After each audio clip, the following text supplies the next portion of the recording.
In November 2024, one of Britain's proudest automotive icons, a brand with over 102 years of history, single-handedly destroyed its reputation with a 30-second advertisement.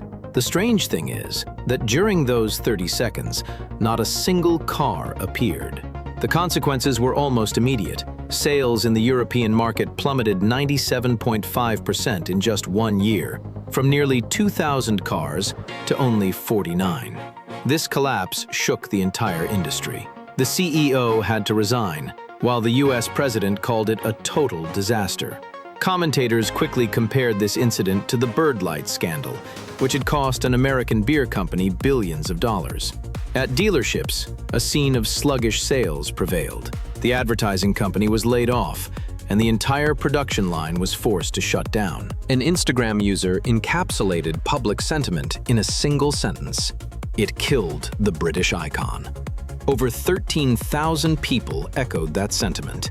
And the question is, what really happened to Jaguar? Our story begins on November 19th, 2024, when the company posted a video that would redefine marketing disaster for years to come. This 30-second advertisement was unlike anything seen from a luxury car manufacturer.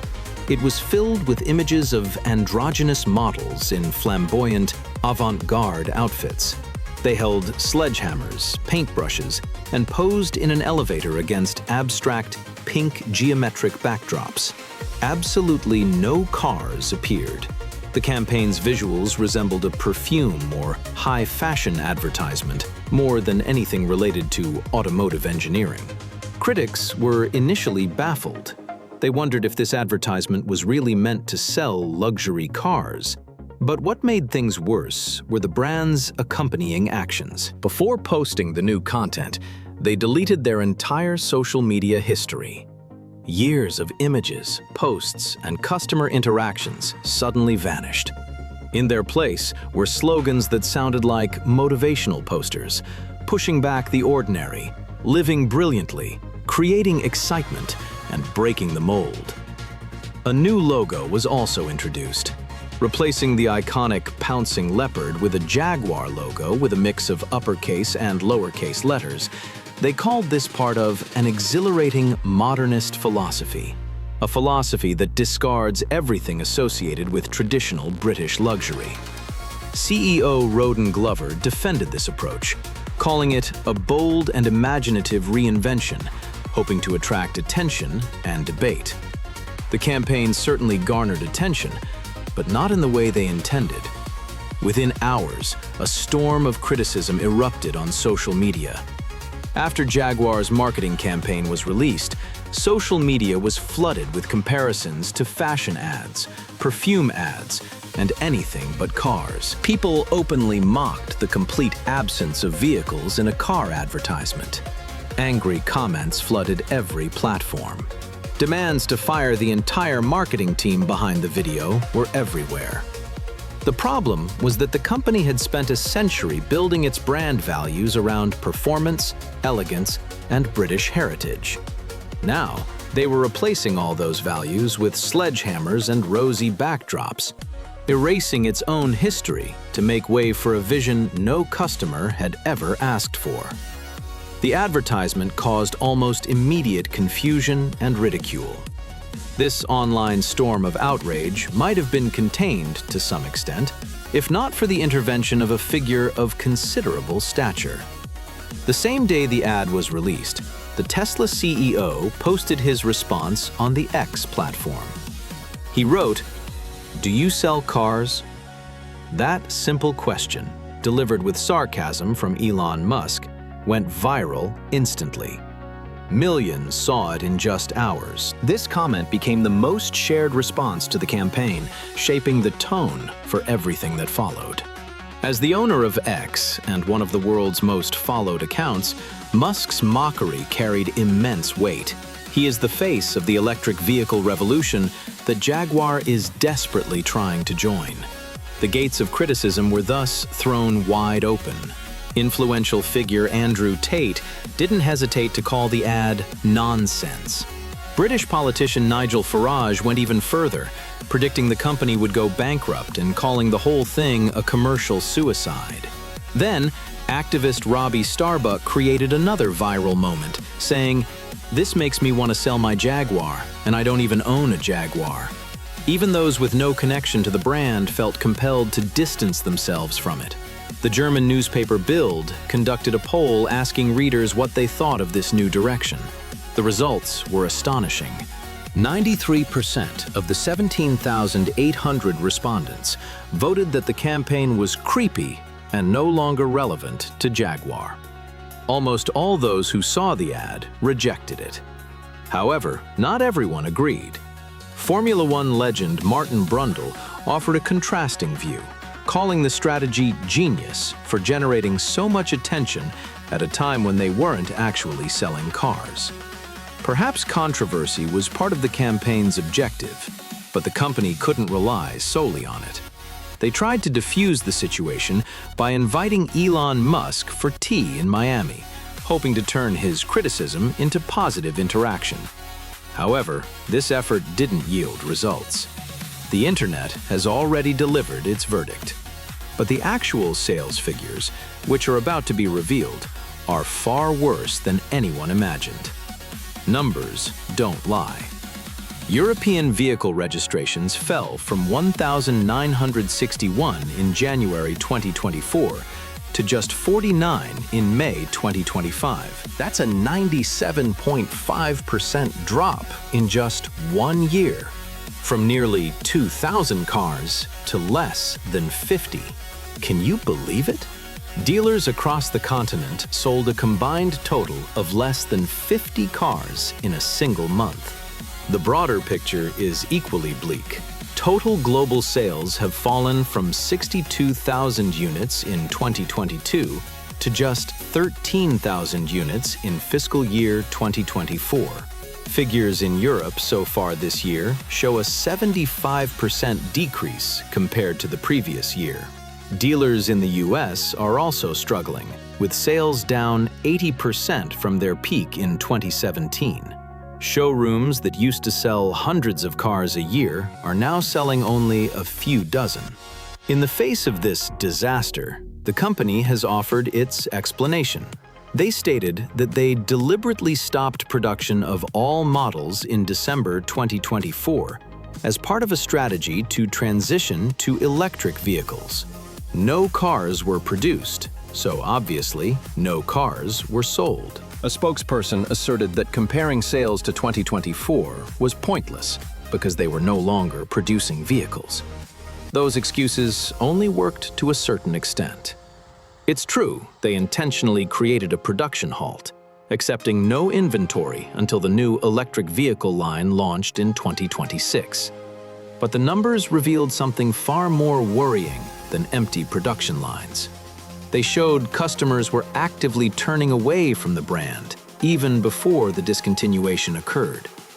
This is the crux of the matter. Paronk, Land Rover's parent company, announced record profits of £1.8 billion in the same year. Land Rover models like the Range Rover and Defender were still selling very well, reaching 58,000 and 28,000 units respectively. This shows that the problem wasn't with the parent company or market conditions. The problem lay with the Jaguar brand itself and what they had done to it. The new marketing campaign had created a major crash. But what pushed an iconic brand to take such a desperate gamble in the first place? The truth behind the advertising is far more worrying. Behind the dazzling models and abstract slogans was a desperate gamble by Jaguar's leadership. They knew very well that the brand had long been in trouble. CEO Roden Glover even had to admit a sad reality. The company's models were generating near-zero profit margins, even before the real crisis hit. Jaguar was, in fact, a dying brand, struggling in a last-ditch effort to survive. While its competitors thrived, it consistently suffered losses for years. It was time for a pivotal change. In 2021, the Rhyme, Rhyme, Rhyme strategy was announced, aiming for a complete restructuring of the business model. Instead of continuing to compete in the already crowded mid-range luxury car segment, Jaguar decided to shift its focus to the ultra-luxury segment, dominated by names like Bentley and Rolls-Royce, with prices exceeding £100,000 per car. The new thinking was clear. Sell fewer cars, but with significantly higher profit margins per car. Focus on quality over quantity, on exclusivity over mass market. We needed to reposition the brand at a completely different price point, and so we had to act differently. Glover told the Financial Times that if we continued to play by other people's rules, we would be swallowed up. To realize this vision, Jaguar partnered with the advertising agency Accenture Song from 2021. Thanks to their technological strengths and creative strategy, creative director Jerry McGovern proposed the concept of exhilarating modernism, a fresh style to replace classic British luxury. All outdated elements were eliminated. But Jaguar's biggest gamble wasn't just the redefinition of the brand, but the bold decision to cease production of all cars. From December 2024, all F-Type, XE, XF, E-Pace, and I-Pace models were discontinued. They accepted a production lull, awaiting the arrival of a new generation of electric vehicles in 2026. Their goal was to capture a younger, wealthier customer base who had never considered owning a Jaguar before. The provocative advertising campaign was designed specifically to attract the attention of this target group. In theory, this was a sound strategy for a dying brand. But when the results were disappointing and the implementation failed, someone inevitably had to take responsibility, and the most powerful positions on the board began to waver. By July 2025, 8 months after the disastrous advertising campaign launched, the pressure had reached its limit for the head of Jaguar Land Rover. CEO Adrian Mardell announced his retirement on December 31st, ending 35 years with the company. From a financial specialist, he had risen steadily to the top position in 2022, but now he had to leave at the most turbulent time for the brand. Ironically, despite Jaguar's crisis, it was Mardell who helped its parent company, Jaguar Land Rover, achieve its highest profit in a decade, reaching £1.8 billion, while also cutting £5 billion in debt. By all traditional financial standards, he had performed his duties exceptionally well. But today's world no longer judges success solely by the numbers on financial reports. And then, an unexpected blow came from outside the borders. 4 days after announcing his retirement, U.S. President Donald Trump posted a scathing attack on Jaguar on his social media platform. The December 4th post was sharply critical. Jaguar had just released a stupid and serious wake-up call. It was a total disaster. Trump didn't stop there. He went on to link the incident to Mardell's departure, writing that the CEO had resigned in disgrace and the company was in absolute chaos. Who would want to buy a Jaguar after seeing that shameful advertisement? He even compared the incident to the bird light scandal, emphasizing the message that such awakening advertising campaigns only bring down brands and cause job losses. A U.S. politician publicly attacking the leadership of a British company is extremely rare, but at that time, Jaguar was in an extremely precarious position. Accenture Song, the advertising agency hired to lead the Ream campaign, was fired in May, even though his contract was still valid until mid-2026. At the same time, P.B. Balaji, the chief financial officer of Tata Motors, the parent company of Jaguar Land Rover, was announced to replace Mardell.